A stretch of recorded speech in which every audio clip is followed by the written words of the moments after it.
Right, let's continue where we stopped last time. Well, actually I have to begin this lecture with something which will shall begin many of my lectures, namely correcting a mistake from lecture before. It's again about these stupid factors of C.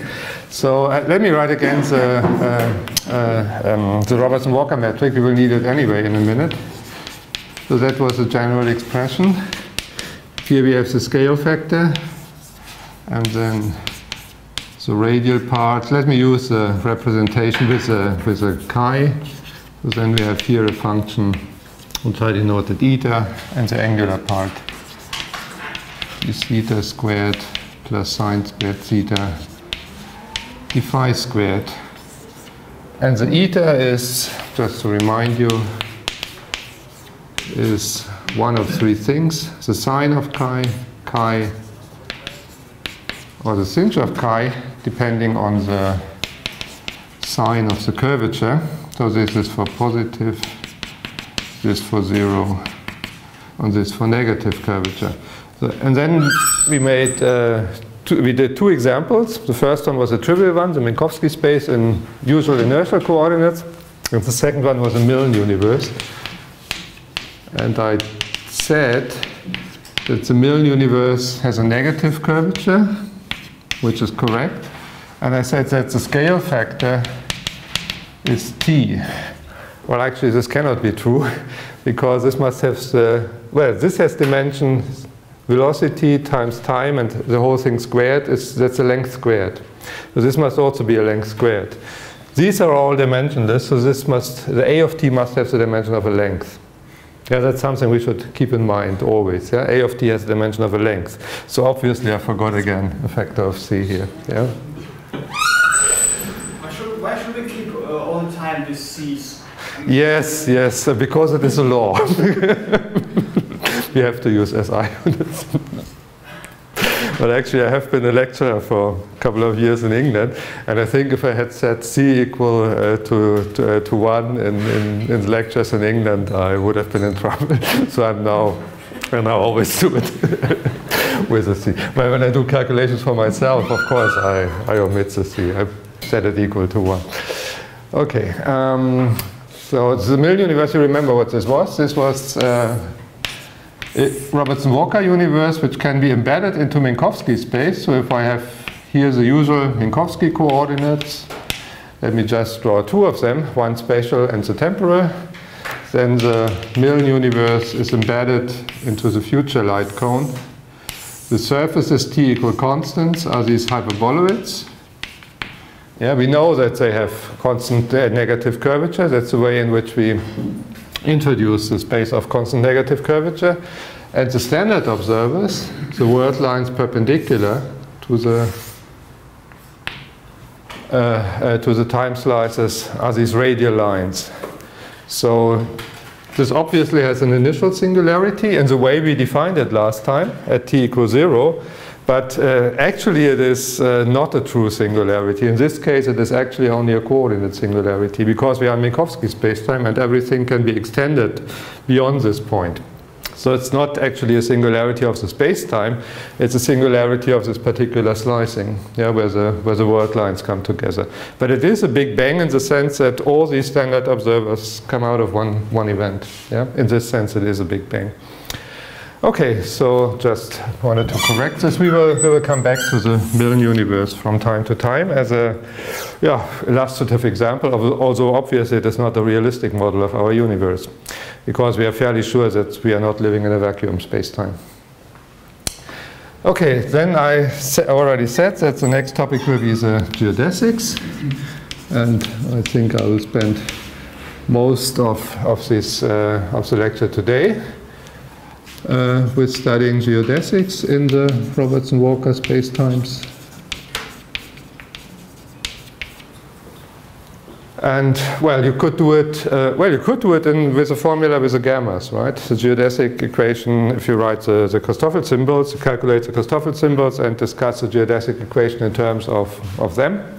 But usually, it's recommendable not to do this. Usually it's much more convenient to use either the Lagrangian or the Hamiltonian formalism. We have done the Hamiltonian formalism on the first worksheet. You could use this. Here we'll use the Lagrangian formalism. So the Lagrangian, remember, the general form of the Lagrangian for the geodesic was this, where an overdot means derivative with respect to the curve parameter. For time-like geodesics, we usually choose proper time, but for light-like geodesics, and if you are interested in space-like geodesics, of course, you cannot normalize this to a negative thing. Okay, and in our case, this is then what? This is c squared t dot squared. Yeah, so don't confuse the parameter, which we denote with a dot when we take the derivative with respect to the parameter, with the time coordinate t, which is proper time for the standard observers. So I will usually call this parameter s in the general case. Yeah, if I don't specify if I mean space-like, time-like, or light-like ones. There's a minus sign missing. Then I have the a of t squared, and then the bracket chi dot squared plus eta chi squared theta dot squared sine squared theta phi dot squared. And just to see what the general structure is, let's write down the Euler-Lagrange equation. Actually, there are 4 components, right? They will give us the geodesics. So let's begin with the t coordinate. So this is derivative with respect to the parameter, d by ds. And then the Lagrangian, taking the derivative of the Lagrangian with respect to t dot. Derivative with respect to t dot gives minus c squared t dot. And on the other side, we have the derivative with respect to t. Where's the t? That's the only term where I have a t. So I have a of t dA of t by dt, and then the whole angular part, the whole spatial part, sorry. Eta chi squared theta dot squared sine squared theta phi dot squared. Okay, so that's the first component of the Euler-Lagrange equation. Then the chi component, d by ds, whereas a chi dot, here is a chi dot. Derivative with respect to chi dot gives a of t squared. Chi dot, that's it, right? And now the derivative with respect to chi, here's a chi. So this gives a of t squared, eta of chi, eta of chi by d chi, and the angular part.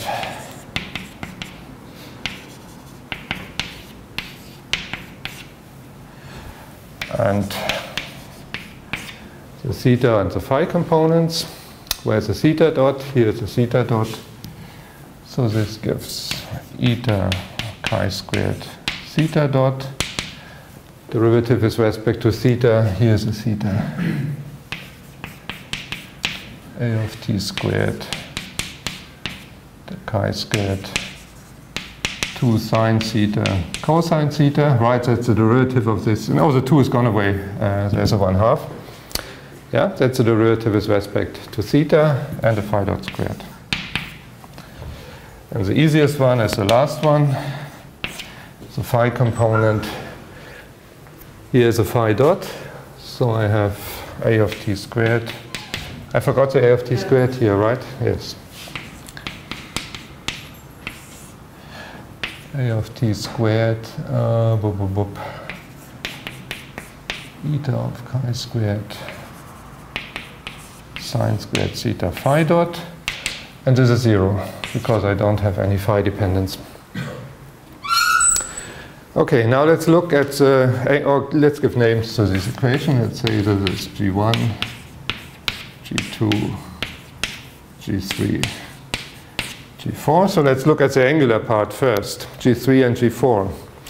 So you see that the derivatives of terms proportional to theta dot and phi dot are either 0 anyway, or they are again proportional to such a derivative.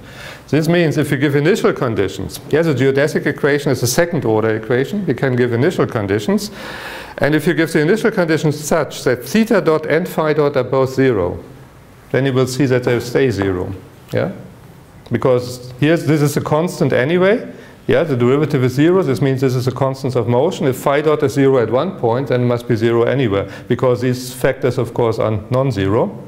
And the same thing here. If phi dot is 0 at the initial point, then also the theta dot will stay equal to 0. What does this mean? It means if I start in the radial direction, phi dot and theta dot equal 0, then the geodesic will stay on this radial line. Is this a surprise? No, of course it's not a surprise, because our spacetime is isotropic. Why should it deviate in this direction? The spacetime is isotropic. The other direction has equal rights. Yeah, so the only possibility to respect isotropy is that the geodesic stays on the radial line. And on the other hand, the spacetime is homogeneous. So without any loss of generality, we can use the origin as the point from which our geodesics start. Yeah, if we know all the geodesics starting from the origin, chi equals 0, then we know all geodesics, because we have this translational symmetry, yeah, homogeneity. We can make any point into the origin of our coordinate system. So when we study geodesics, it suffices to study geodesics with theta dot and phi dot equals 0, and with the initial condition chi equals 0. And that's what we will do now. Yeah? Is that clear? So this simplifies matter, of course, drastically. So let me write this down, what I've said. So from G3 and G4, we find that radial geodesics,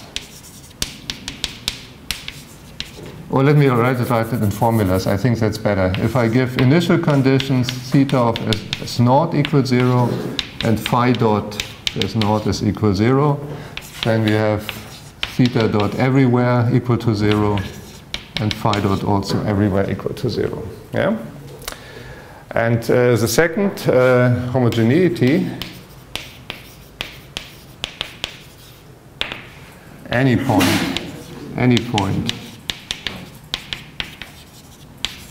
can be considered as the origin.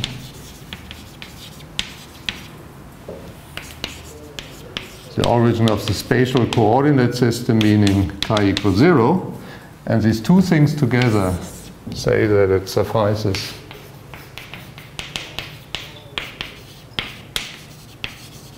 to study geodesics with chi of S naught is equal to 0. So all our geodesics start at the spatial origin. Of course, we have to distinguish the different times. Yeah? So there's no symmetry with respect to time in general.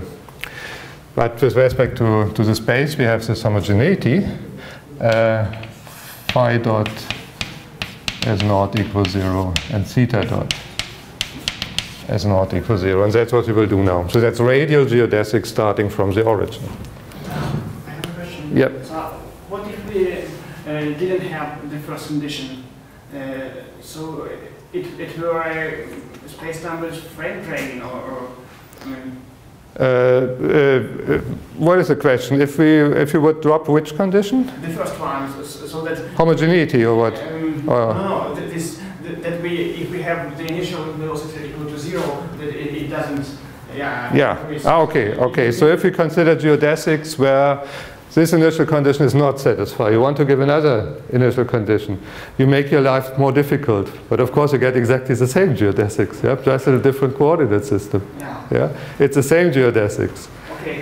You could study them also in this more general setting, but you would make your life more difficult.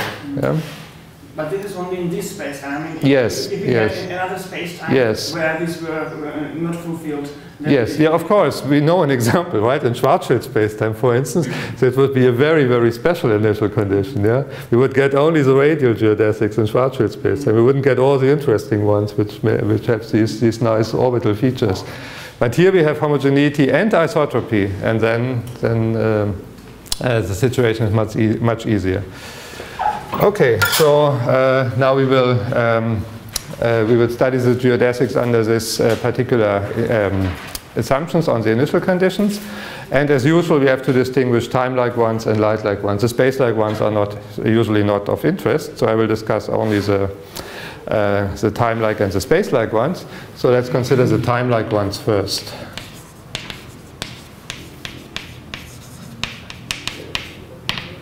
So time like geodesics. So in this case we have s equal tau being proper time. Yeah, we use proper time for the parameter.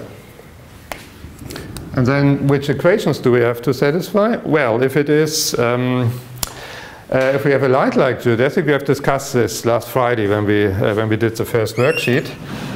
Then this is the constants of motion, which is normalized to minus c squared. Yeah, that's the proper time condition. So one condition is that this expression must be minus c squared. And well, we have the theta dot and the phi dot equal to 0. So this is a fairly simple equation. So the first equation we have is minus c squared t dot squared. Dot now means derivative with respect to proper time of the curve, plus a of t squared chi dot squared is minus c squared. Right? That's the proper time condition. And then we have, well, G3 and G4 are already are identically satisfied now, because theta dot and phi dot are 0. So we only have G1 and G2 in addition. But actually we have two unknown functions, right? T dot and chi dot. So we now have three equations, this proper time condition and G1 and G2.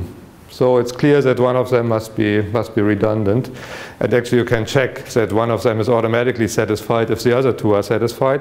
So we consider either G1 or G2, and I think G2 is by far the more convenient one.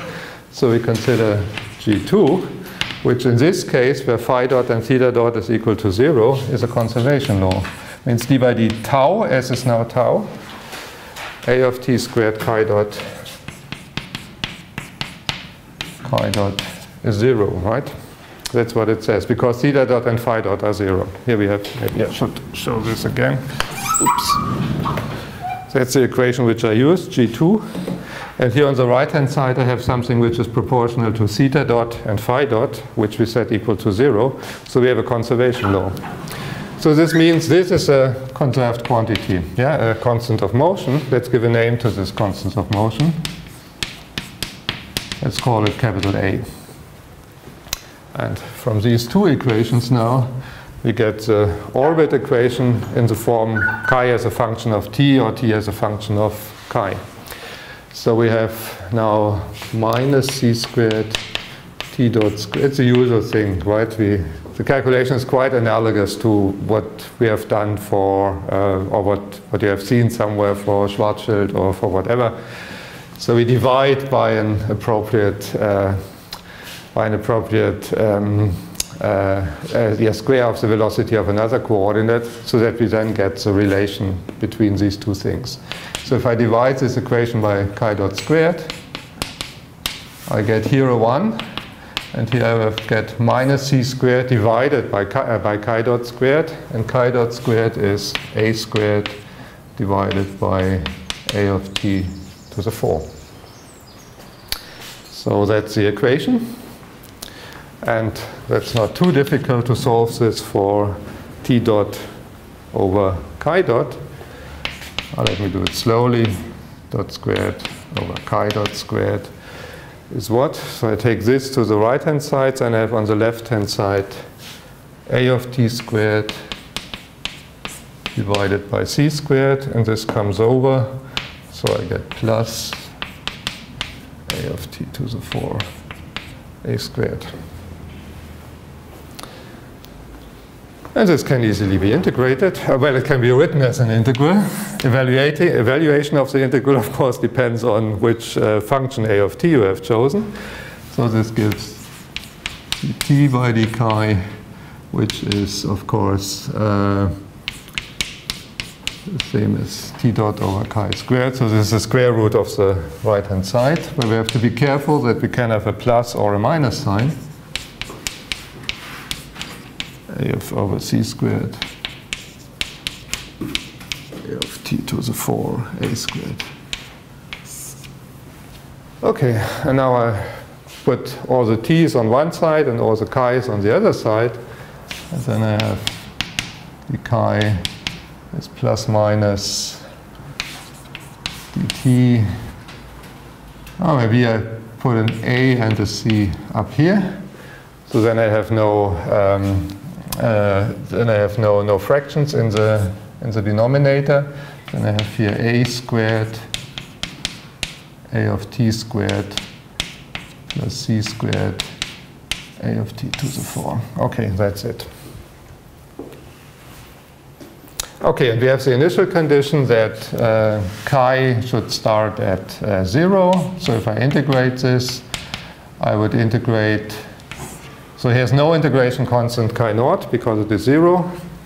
So I would here have AC, let's call the integration variable now t tilde, a squared, a of t tilde squared,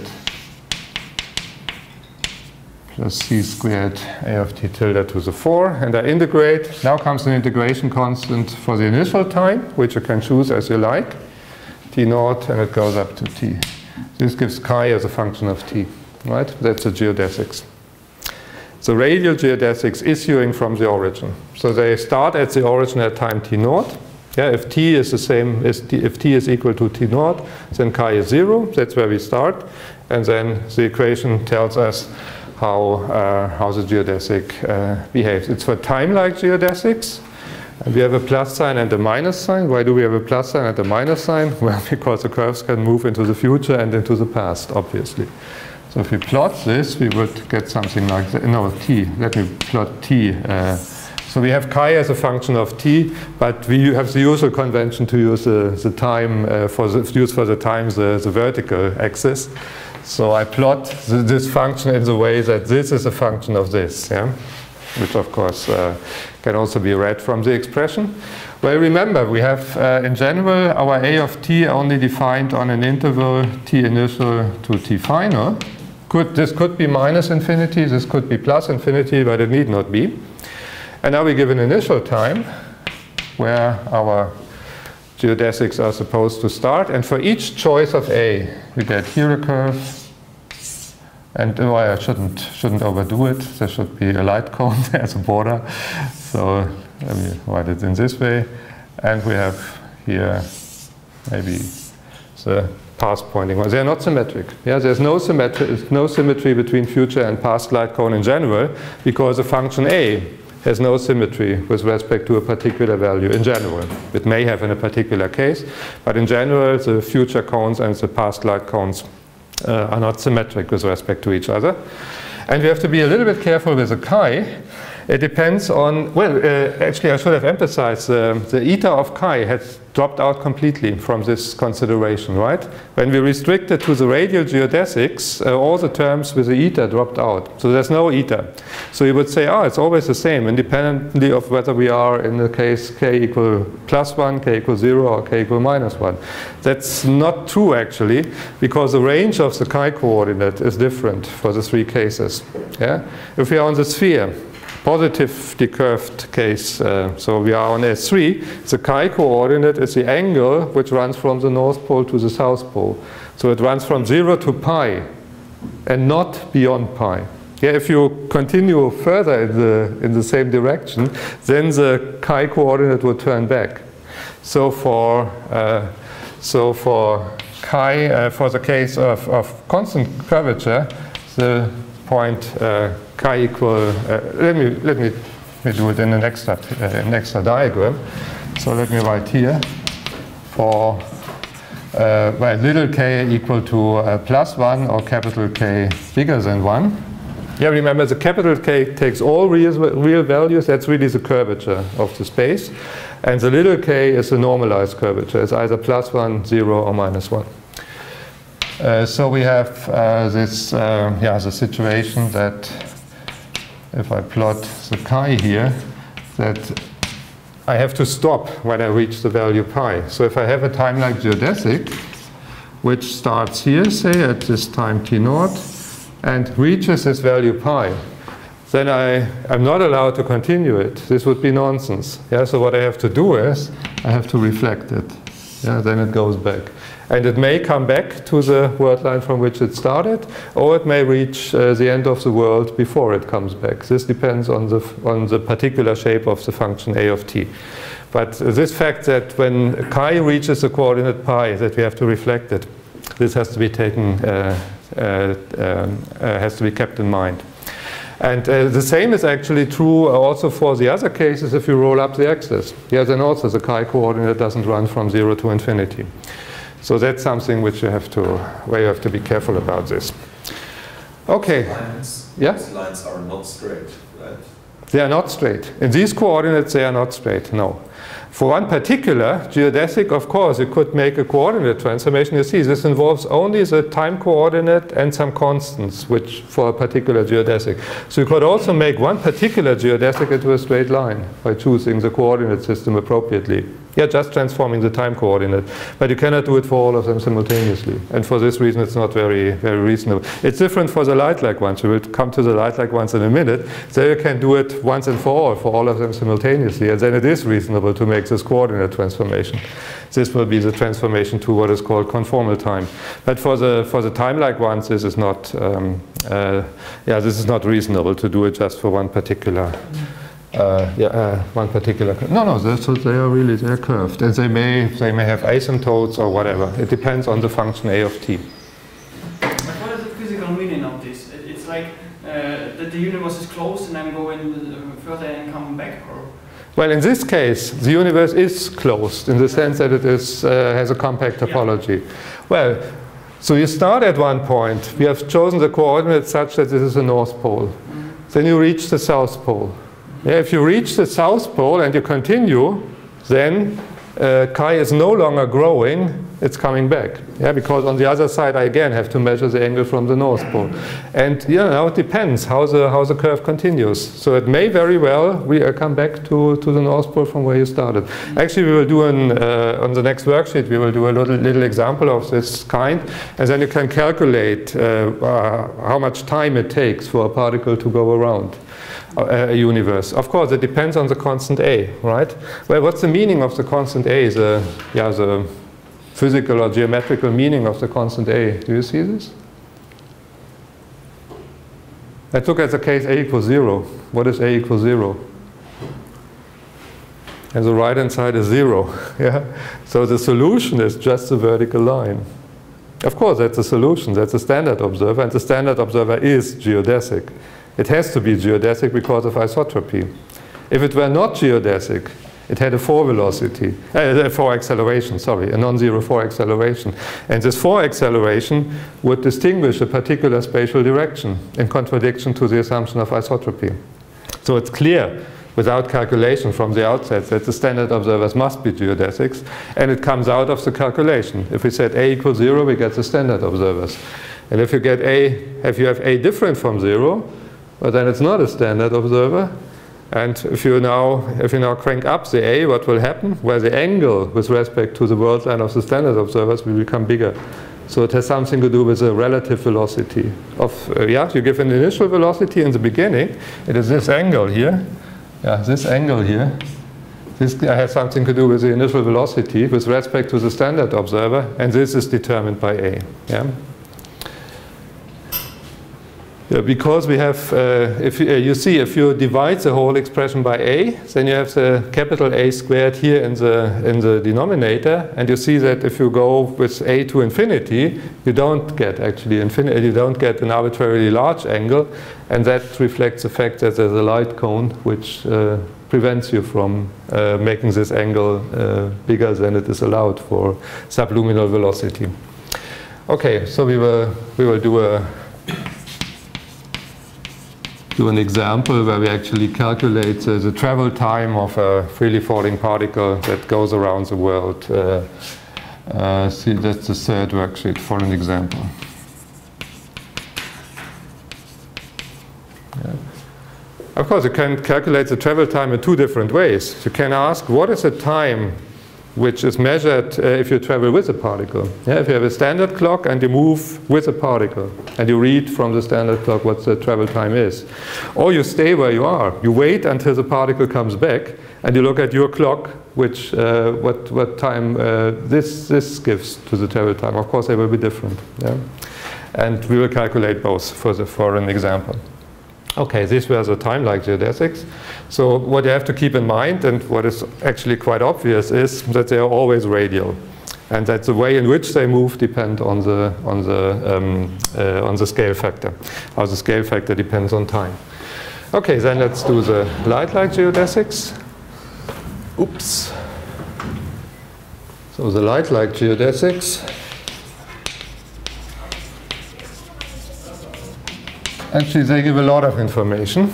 Yeah, the light-like geodesics determine the light cone, so they determine the causal structure and thereby the horizons. We will discuss the horizons.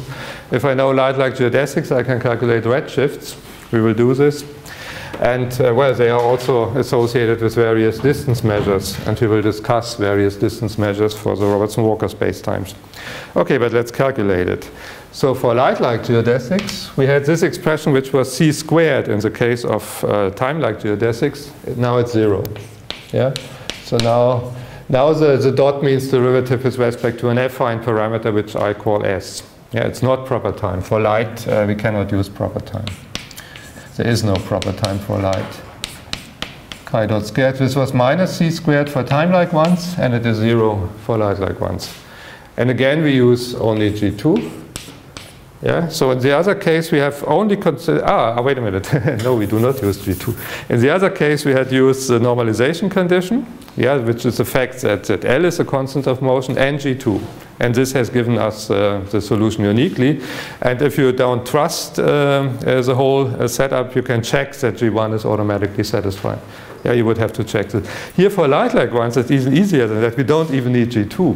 Why not? Because we have found that the radial directions, that a geodesic which starts radially stays radially. But for light-like curves, the condition of being light-like already determines the way in which t and chi are related to each other.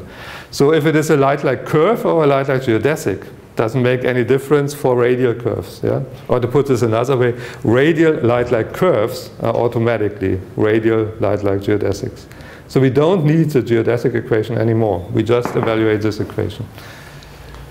Okay, and what do we get? Well, it's easier in this case. We get t dot squared over chi dot squared is it's a t squared over c squared, right? This means this is of course dt by d chi squared. And well, it's not too difficult to calculate the square root of this. So this is plus or minus a of t over c. So we have d chi is integral with plus or minus dt with a c here and a of t in the denominator. And we have again to integrate, let's call this integration variable t tilde, and we have to integrate from an initial time to to t. Again, we have two solutions, one for future-oriented light-like curves, one for past-oriented light-like curves. And well, this is, yeah, how does it look like now? So here we have t, here we have chi. We may have a finite initial time and a finite end time, and this gives for any event to now the future and the past oriented light-like directions. So here in this domain we have the time-like geodesics, so they are confined to this. But be careful, you have this, they can cross over, right? If you have the spatially positive case, then actually the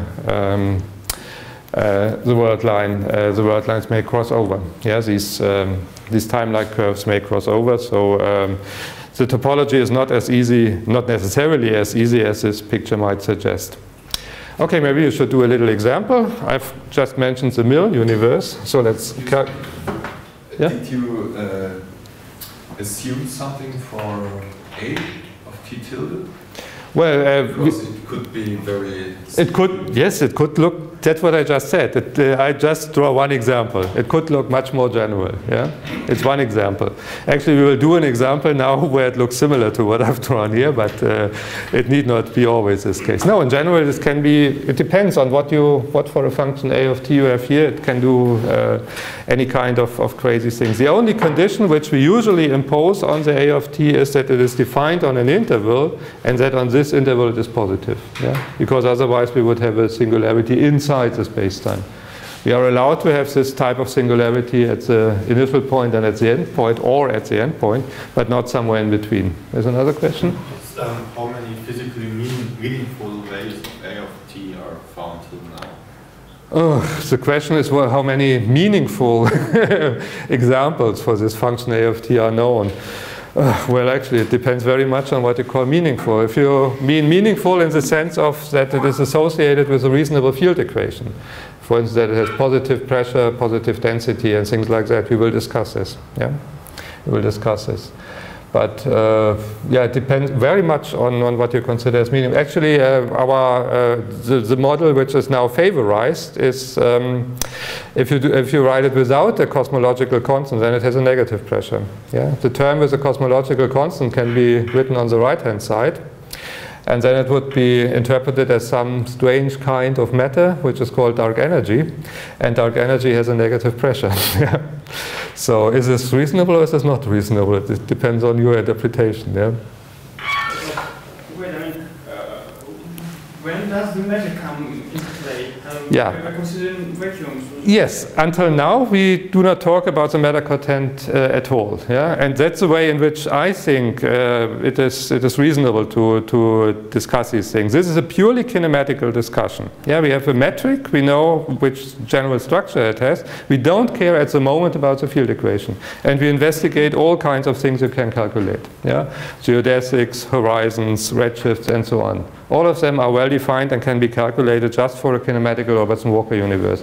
And then, probably next week or maybe beginning this Friday, we will consider the field equations, then we will consider the Friedmann models, and then we can talk about the matter content. At the moment, this is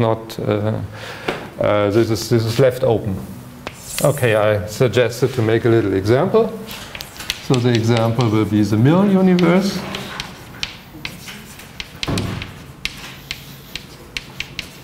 As I said, it's not a realistic model of our universe, but it is quite illustrative. It's a nice illustration of the geometry.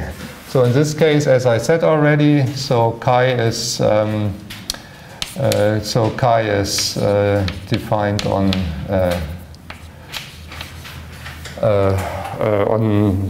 its maximal domain. Yeah, it starts at the origin where chi is equal to 0 and it goes up to infinity. And A is actually defined only on the positive numbers. Let me write it in this way. So T, and it is, as I said, it is C times T. Yeah. A of t is C of t, is C times t. A of t is C times t. So you see we have to stop at t equals 0 because A of t is not allowed to change sign. Yeah, it must be positive everywhere. That's the reason why we have to restrict to the positive values. And now let's see. So the light cone, that's the equation for the light cone, right? So the light cone is then given by what expression? The chi plus minus integral TO. TO must of course be bigger than 0. Yeah, because only the values bigger than 0 are allowed. Is d chi the integral? I mean, this must sorry. Nonsense. Yes, of course. I have already integrated it. C t tilde, and I said A of t tilde is C times t tilde. Okay, so the C goes away. Chi is dimensionless. Very good. I think I can integrate this, right? I think that is ln of t over t naught. Yeah? Is that true? The derivative of the log is 1 over, if I'm not very much mistaken. So we have And we have the initial condition that at, oh, wait a minute, yes, at t equal to, it should be 0. Yeah, that's right, that's right. And, well, if you want to solve it for t, then we get t is t naught e to the plus minus chi, right? And if we plot this, how does this look like? So in this case, we have here our initial singularity in quotation marks. So all this is forbidden. We are not entering into this range. T, and we choose TO. Yeah, we can read it as TO, then O stands for observer. Maybe that's a good way of interpreting this. And now what have we calculated? We have calculated for the future cone, it's, well, here the exponential function comes up and then it continues in this way, right? Goes to infinity. And with a minus sign, it's the exponential function which comes down and it goes here asymptotically. So that's how the light cone in this space-time looks like. Actually, it is a good old Minkowski light cone, what we have calculated, just in funny coordinates, right? So what we have calculated is, if we embed it into Minkowski space-time in the usual way,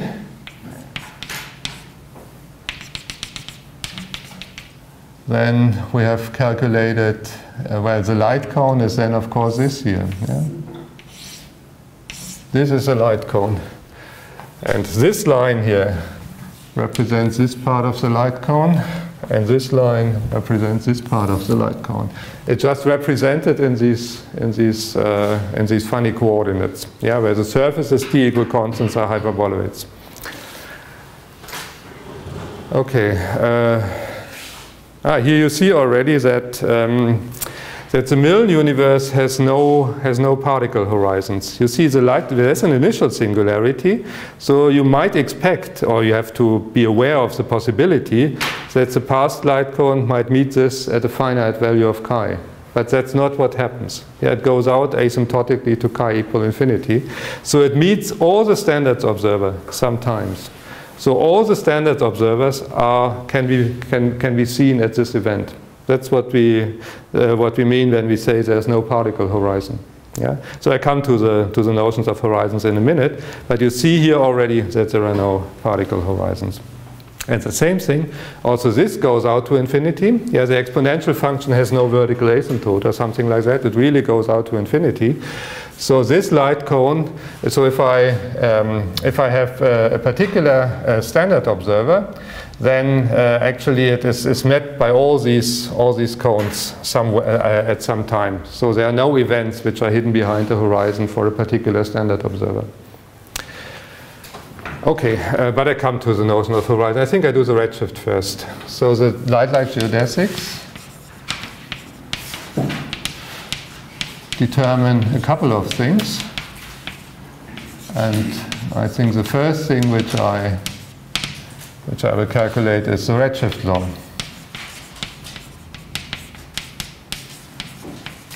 The second thing will be the horizons. So how do we calculate the redshift, or frequency shift more generally speaking? Well, let's draw the same diagram again. We have here our chi-axis. Here is our observer, and for this observer we have chosen the origin of the coordinate system without loss of generality. And then we have an observation time TO here. Or let me draw it a little bit further down because I need a little bit of space. Let me draw it here. And then let's assume that there's another standard observer here at some coordinate chi-e. Index E stands for emitter, index O stands for observer. And let's assume that this emitter world line can actually be observed at this event. That need not be the case. It might be too far away, so that it can actually, if there's an initial singularity, that actually it cannot be seen. So, but let's assume that there is a light ray which reaches a past-oriented light ray starting at the observer which arrives here at time TE. And remember, the time coordinate T is proper time along the standard observer. Yeah? That's important now. Of course, when we talk about redshift, we are not talking about redshift, about frequency measures with respect to some wild time coordinate. We really mean proper time. Only then is it justified to call this a redshift.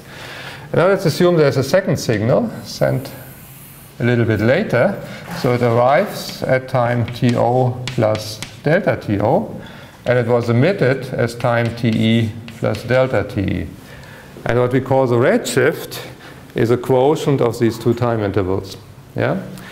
Time intervals or periods, well, think of a periodic process on this world line. Yeah? So there's a clock, and every tick-tack, tick-tack, tick-tack of the clock it comes with a period delta TE. Then we ask at what time intervals will this arrive here? It will arrive at different time intervals delta TO. So the frequency is inverse period, the frequency ratio will not be equal to 1. That's what we call the redshift. So, and we have to be careful because, well, this is a nonlinear equation, so in general it will depend on the length of the interval.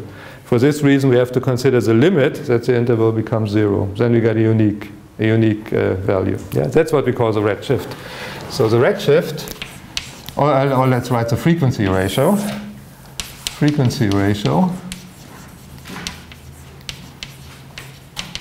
Ratio is delta, how is it? If it's bigger than 1, then we call it a redshift. It should be positive, so I should begin with delta TO.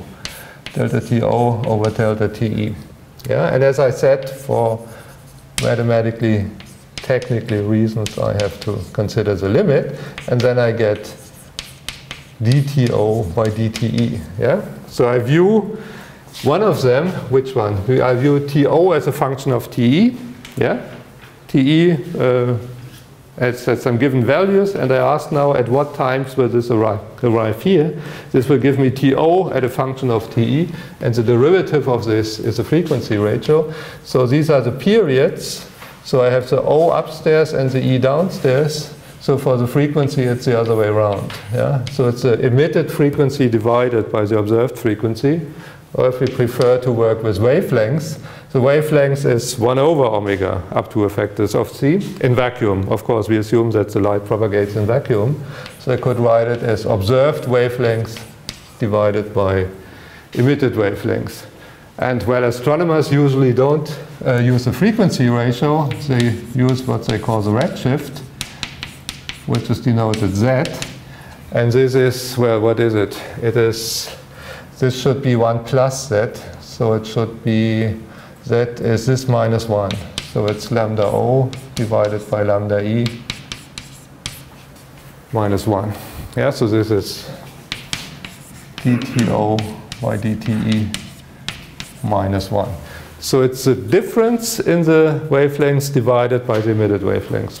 So the astronomer in the lab identifies a certain spectral line in light coming from a distant light source.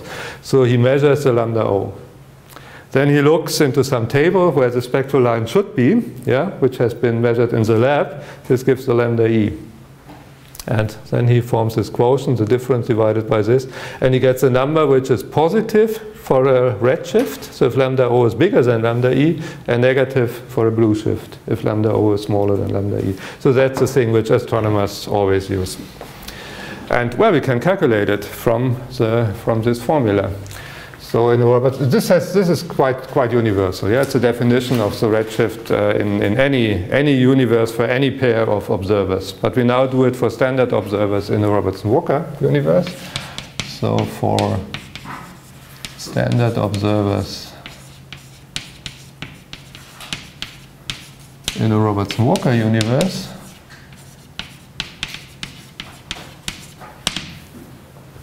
let me see, where's the formula? There we had, yeah, it's this formula, the formula for the light. Well, we are starting now at the observer and going into the future, into the past, so we have to use the minus sign. Yeah? We start at the observer and look at light rays which arrive at the observer. So from the observer, they move into the past. So the formula is, here's a picture. I should have pointed to this picture. I am at observer, at emitter position chi e, and by this formula, chi e must be minus Te to To. No, the other way around, sorry. To to Te. So I use the minus sign because it's past oriented. And for the T, I write Te, right? And then I have the integral C. Now I can call the integration variable T because I don't have a T as a boundary value. And here I have just the A over T. Okay, so that's... you see, here I have the To, and here I have the Te. So I can now view the Te as a function of To, or the other way around. Which way I want to do it? I want to use the To as a function of Te, right? Yes, yes. So I differentiate with respect to Te. So then the left-hand side gives 0. Yeah, because all these light rays start at the same chi. So I get a 0 here. And where I have a Te, I have it here explicitly, and I have it here implicitly as an argument of the To. So I have to differentiate first with respect to the upper bound, and then with respect to the lower bound, and use the chain rule. So I first differentiate with respect to the upper bound, then I get the integrand at the upper bound, minus the A of Te. Yeah? That's a derivative with respect to the upper bound. And then I differentiate with respect to the lower bound. No, wait a minute. Here I get another sign, right? Here it was correct. It's the same sign. If I differentiate with respect to the lower bound, I get another minus sign, so I have a plus. The integrand at the lower bound. And then I have to use a chain rule, dTo by dTe. Okay? That's what I get. And you see this can be conveniently solved for dTo by dTe. It gives the factors of C drop out, and I just get ATO divided by AT. Let me see if I did it correctly. I always have the factors interchanged. So let's assume we are in an expanding universe. Then A of To is bigger than A of Te. So this should be bigger than 1.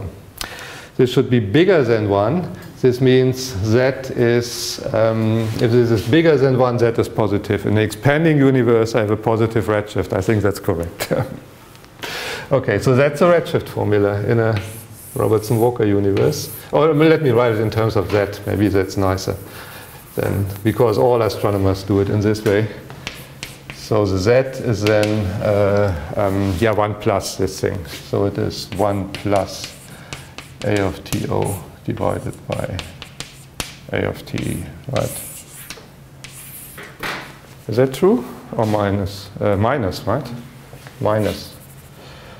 Here it is. Here it is written. Here's a minus, sorry. Here's a minus. That's it.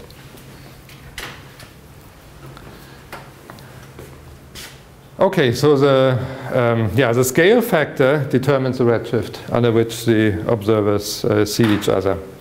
And now we can also continue by deriving from this a relation between redshift and distance. This will give the famous Hubble law for an arbitrary Robertson-Walker universe. And I think I have to erase something for that. Oops. I think we don't need the geodesics anymore. So in order to derive the redshift distance relation, all we have to do is we have to make a Taylor expansion. Well, I said here for this calculation we have viewed To as a function of Te. And for this function we can now do a Taylor expansion. So we can write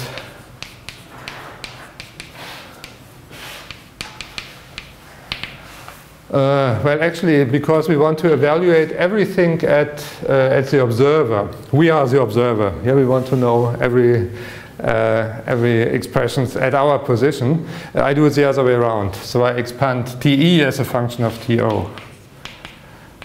So then, of course, just using standard Taylor approximation or Taylor expansion, TE is TO plus dTO by dTE. How should I write this? Yeah, okay.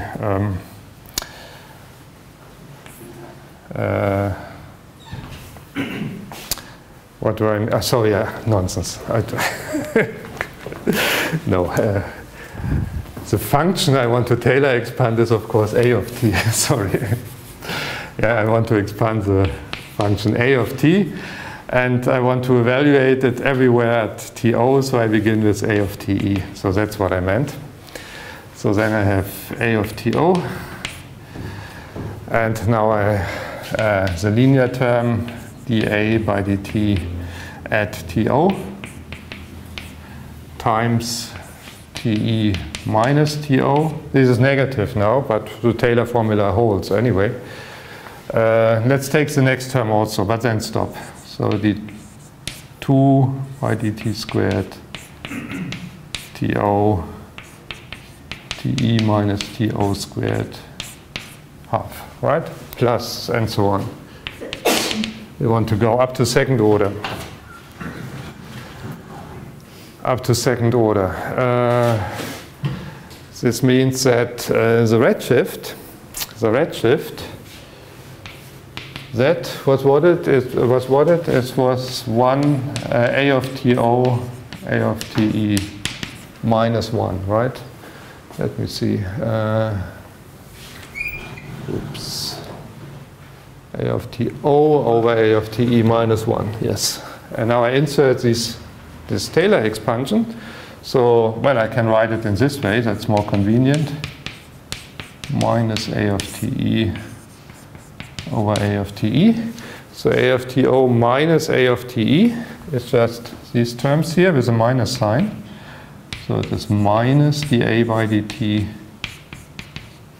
TO TE minus TO minus second derivative TO TE minus TO squared half. And then A of TE is A of TO plus dA by dt at TO TE minus TO. And when I have a second order term here, then if I have to multiply it with this term here, then I get a third order term. Yeah. So I can stop here if I want to have everything up to second order. Yeah. So the next term here, which has in the denominator a second order, would already give a third order altogether. Okay, let's rearrange this a little bit. So in the denominator, well, I turn this around because TE is smaller than TO, then I get a plus sign.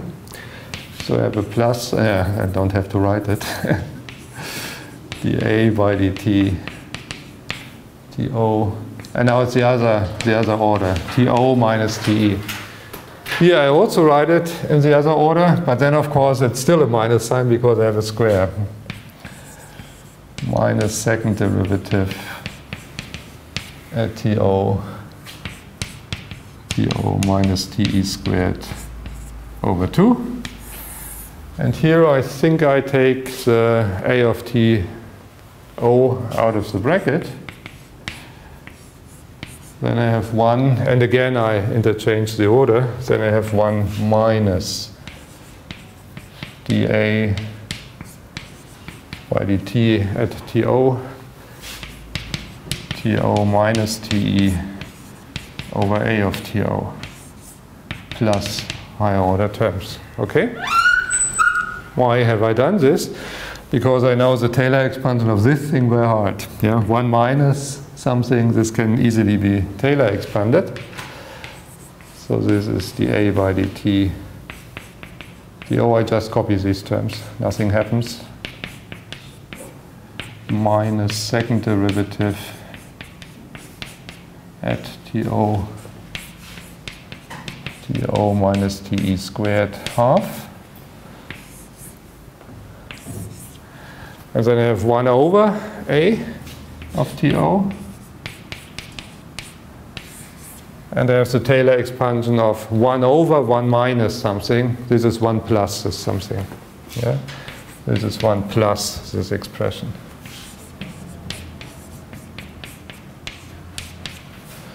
TO minus TE over A of TO plus the higher order terms. And now let's combine terms of the same order together. So where do I have a linear term? If I get the 1 multiplied with this here, right? So what are we calculating? We are calculating Z. So Z is, leading order term is 1 over A dA by dt TO minus TE. Very good. That's what I wanted to get.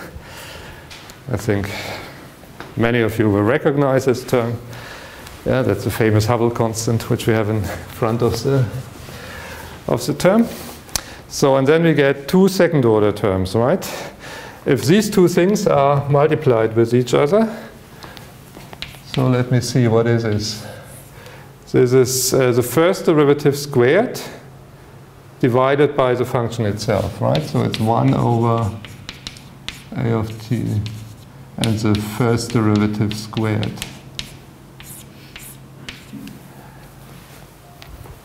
And then we have this term where this meets the 1. So this is minus the second derivative over 2a. Minus 1 over 2 a of TO second derivative. So these are the second order terms, so they are multiplied with this thing squared.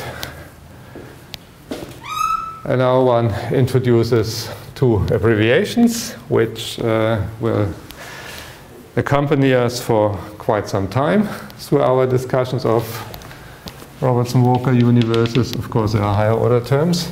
Namely, one introduces the so-called Hubble constant, which is actually not a constant, it's a function of the TO, which is just 1 over the scale factor times the first derivative of the scale factor. So this is called the Hubble constant. No, 2b, Hubble constant.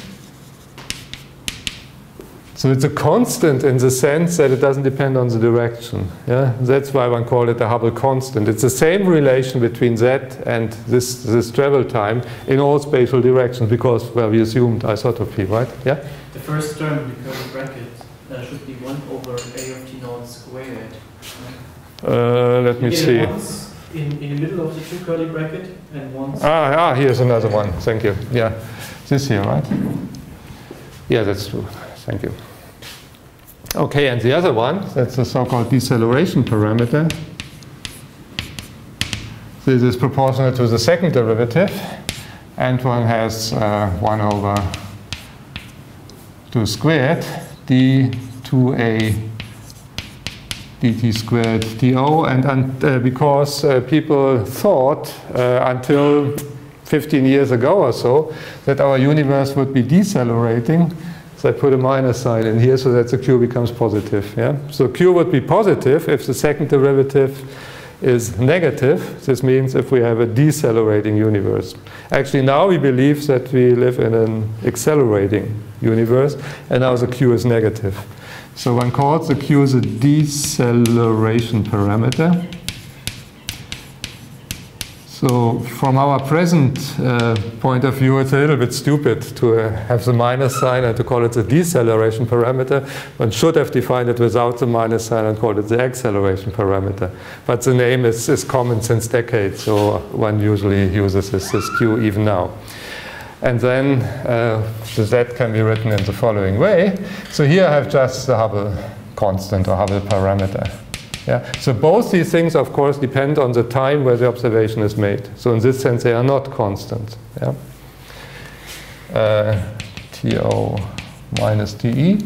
And what do we get here? Let me see. I think we take a Hubble constant out of the bracket. That's what one usually does, or rather the Hubble constant squared. And then I have a 1 minus Hubble constant squared. So I have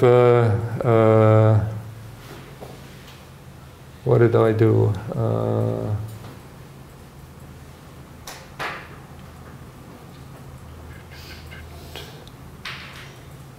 Oh, sorry, what did I do here? No, this is not... no, this is a derivative here, right? Let me see, let me check. The acceleration or deceleration parameter is defined as a derivative.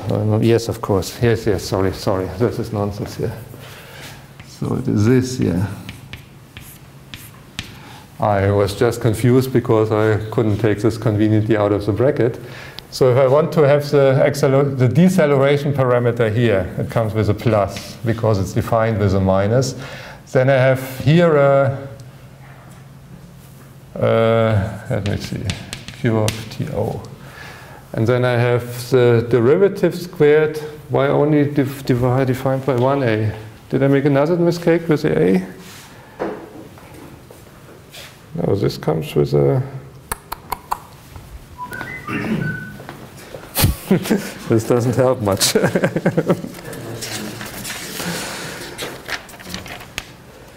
Actually, I would like to get 1 plus q half, but I think it doesn't work out that way, right? Here in my notes I have a square. Did I miss a square here? I have a square here in my notes. Where does it come from?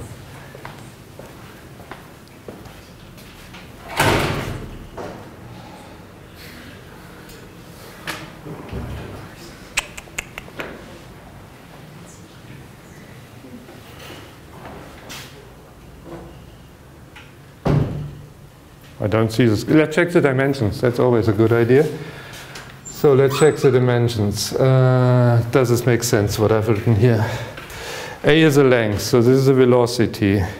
Velocity times time is a length. This is a length. This is also a length, that's fine. This is a velocity. And that's an inverse velocity, so that's dimensionless. That's also fine. So I think, and that is, yeah, length divided by length is dimensionless. That should be dimensionless. I think it's correct. But then I get only one factor of a here, right?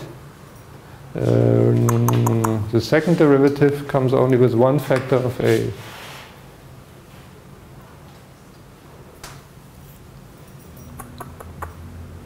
So what I want to have is this here, just this here.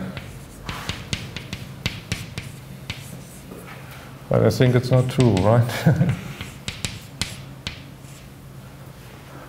No, actually it cannot be true. My notes must be wrong. Because this has a dimension, right? Let's see. Yeah, of course, there must be an A of t. There must be an A of t. I think my notes are wrong. So this survives. This survives. T squared, derivative squared. This survives. A of t naught. 2a of t naught. I think that's it.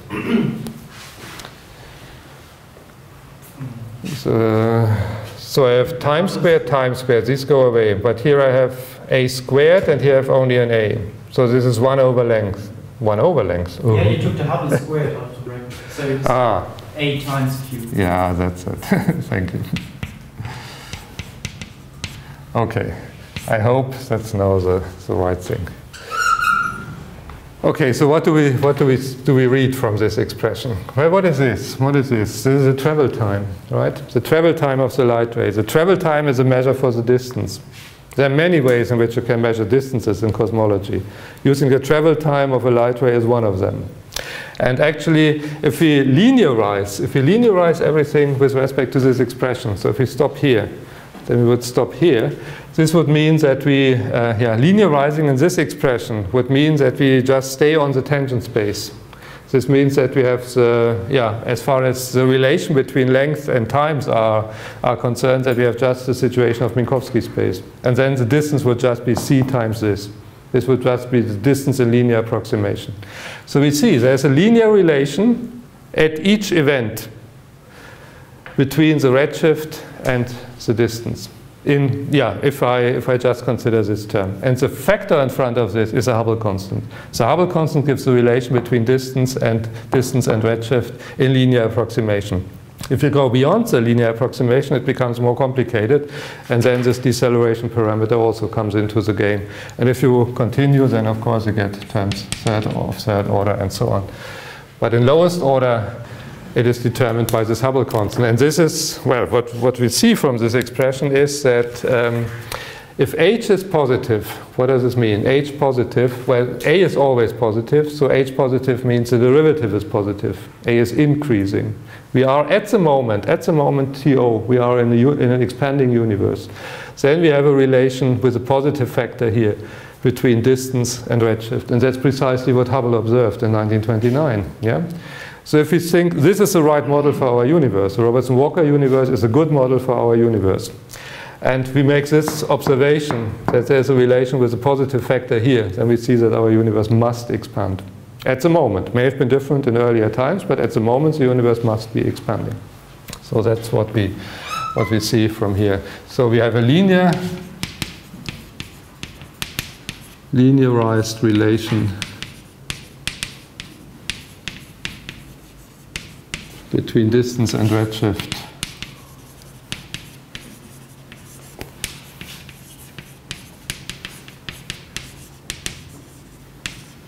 Given by the Hubble constant.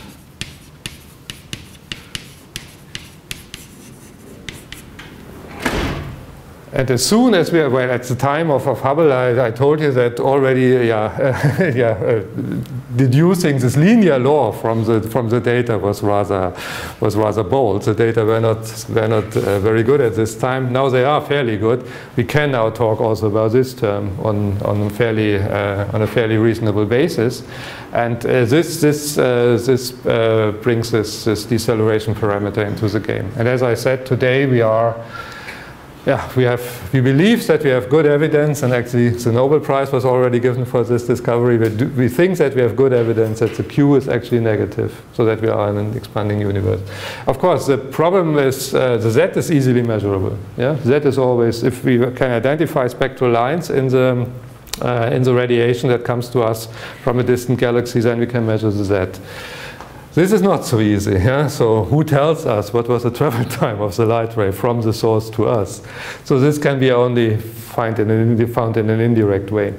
And the way they did it when they found the negative sign for the Q was that they used these supernovae of type 1a as standard candles. So they can estimate the distance from the way in which the light curve behaves of the supernova.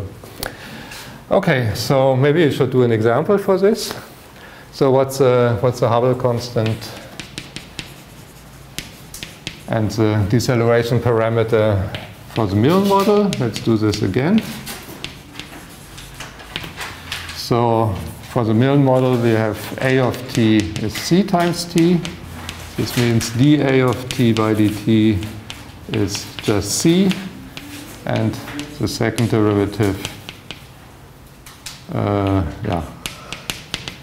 is 0. So let's see, what is the Hubble constant of some time t0? This was the first derivative divided by a. Yeah, so it was c divided by ct. O, it's just 1 over to. So again, you see that there's a singularity at to equals 0. And then the Hubble constant goes down to 0. So the redshift becomes weaker and weaker if time continues. And the acceleration parameter, it's proportional to the second derivative, so it is 0. So as I said, this is not what we observe. So also from this observation, we come to the conclusion that we are not living in the Milne universe. Yeah? But just as an example, what we can find. Maybe I should do a second example where I ask how has this A of t to behave in order to give a constant, really a constant for the h, independent of t. So let's see. let's squeeze this here. Let's say, if I want to have this equal to a constant, this means that, yeah, let's call it A naught.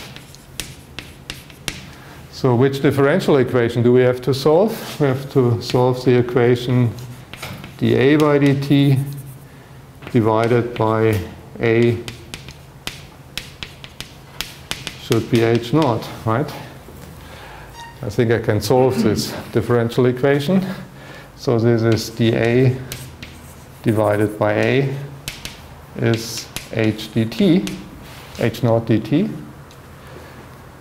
So this is ln A is H naught t minus some initial time, if you like to. Oh, let's call this Ti maybe. Has nothing to do with the observation time. And I think I can integrate this. This is A of T naught. This is TO actually. Yeah. Is actually, yes, just the exponential of this, right?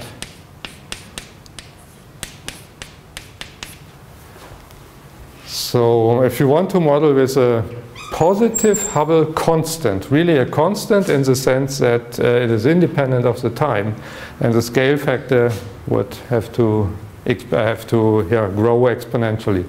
And actually we believe that such exponential laws play a role, at least at certain times of our universe. So we believe that there was an inflationary phase at an early stage of our universe where the scale factor had precisely this behavior. And for this reason, this is a physically relevant example. So if you want to have a constant Hubble, if you want to have a Hubble constant, where really the factor which relates travel time of light to the redshift, if you want to have this a constant over a certain time interval, then in this time interval the scale factor must grow exponentially. That's of course, wait a minute, this is again dimensionally not nice. Why is it not nice? Because I forgot that I have here an integration constant, right?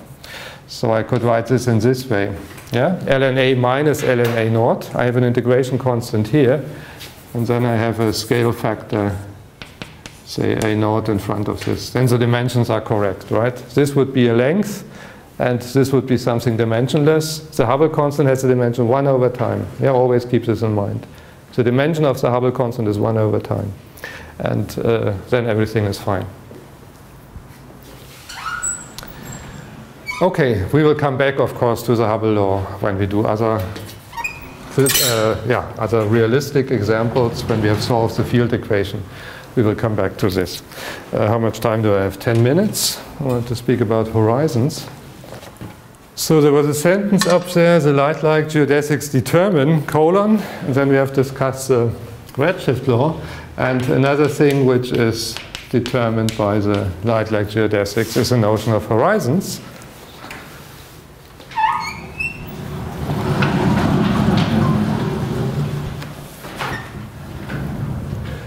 Well, there are two notions, particle horizons and event horizons. How are they defined?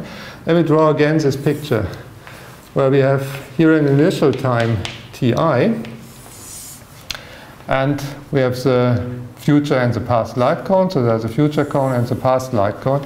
It could happen that this arrives here at a finite value chi p, and the world stops. Here Ti is the initial value, the initial point on which the scale factor is defined. So if this happens, what does this mean? It means that there are standard observers which cannot be seen at this event. So if I denote this event here, this event P naught, then I would say that the particle horizon of this event is given by this value of chi. That's the standard observers outside, where particle, this notion was introduced by Wolfgang Rindler, and when he said particle in this constant, he meant the standard observers. Yeah? So he thought of the standard observers as realized by a distinguished family of particles. So it is a horizon for the standard observers. So we say the standard the particle horizon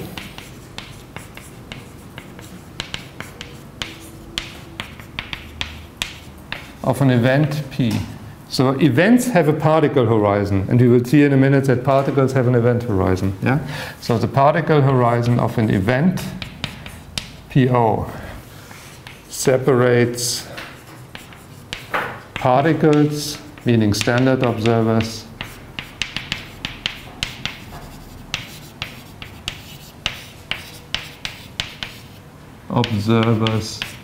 that can be seen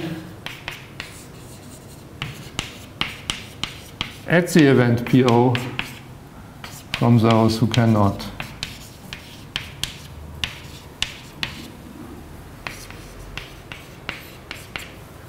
Yeah? So if I am at this event here, I can have no information about these standard observers because no signal could have reached me since the beginning of the world. Yeah? Later, of course, yeah, my life goes on, and later I will be here, and then I can receive light from them. But at this event, I do not know. I cannot know anything about them. And the event horizon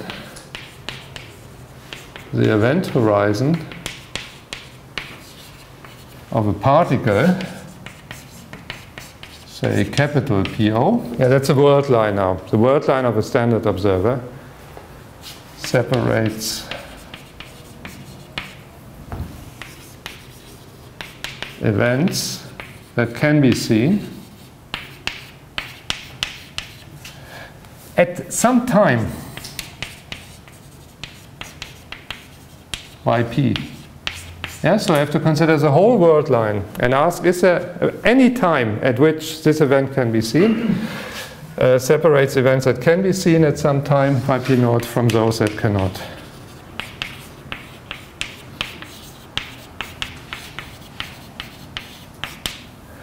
So what does that mean? This means, so here I fix an event and I ask what are the particles that can be seen. Now I fix a particle. I fix a particle. I choose this here. So here's T, here's chi. And I ask which events can be seen by this particle anytime. There might be a final value for this interval where my scale factor is defined. And then I see the past, maybe something like, wait a minute. So for this event here, it may be that a light ray just arrives here. Yeah? And for those which are lying here, then the light rays would not arrive at the world line of PO. So this here is a particle horizon. This is a particle horizon. Where do I write this? So actually the line, yeah, well, it's a sphere, right? It's a sphere. That's the particle horizon. It's a spatial sphere. With respect to time, it doesn't change. And here I have the event horizon.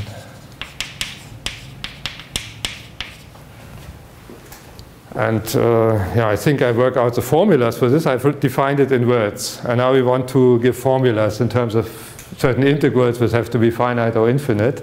And I think I will do this next time. So we can give very easy criteria in terms of integrals over the scale factor. And this will, if you look at these integrals, we will see that it is very convenient, in particular for this consideration, to introduce a new time coordinate. Then it will become very simple, and the time coordinate is done in a way that these light rays become straight lines, as I have drawn it here. Of course, in general, they are not. But in these particular coordinates, then actually the past light cones will become straight lines, and then we can very easily read off the position of the horizons. Okay, I think I stop here if there are no questions, and we meet again on Friday.